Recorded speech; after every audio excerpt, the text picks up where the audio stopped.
One of the earliest memories I have is a memory of me being extremely selfish.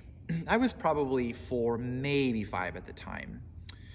My mom had just picked me up from school in our van. It was a big van. And I remember that for some reason, she had mail in her hand when we got home. And as she went to step out of the van, there's a decent sized step there. And as she went to step down, she fell, and the mail went everywhere. And her arm was clearly in pain. Well, she managed to get up and got into the house. And immediately, I let her know I was hungry. Like, I wanted my Ritz crackers with peanut butter, and I wanted them now. Right? It didn't matter to me that she had just fallen and was clearly in pain. Now, as it turns out, she had actually broken her arm. And that's a good picture of what human nature can be like sometimes.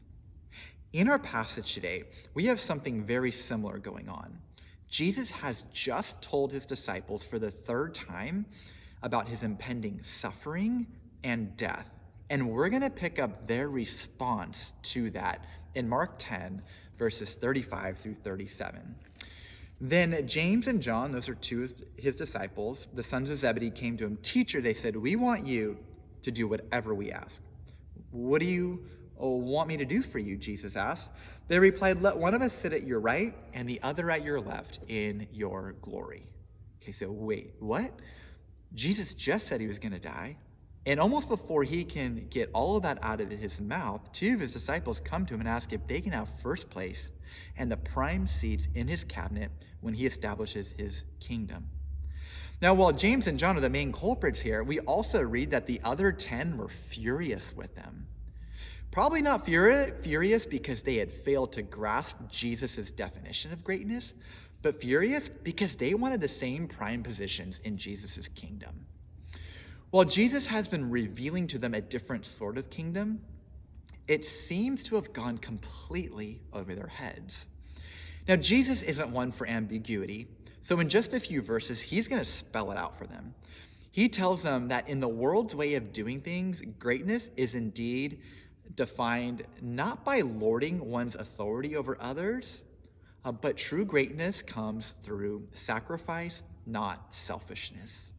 And Jesus goes in to punctuate this section by saying that he came not to be served, but to serve and give his life as a ransom for many.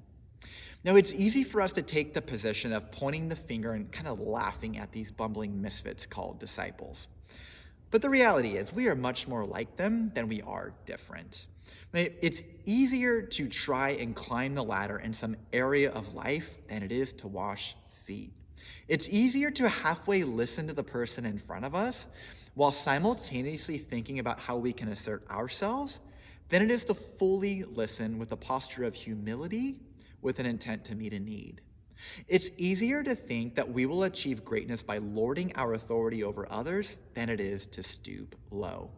Yet, the way of true greatness comes through sacrifice, not selfishness. So I'll leave you with this question. Where may God be leading you to stoop low in order to achieve greatness the way he defines it?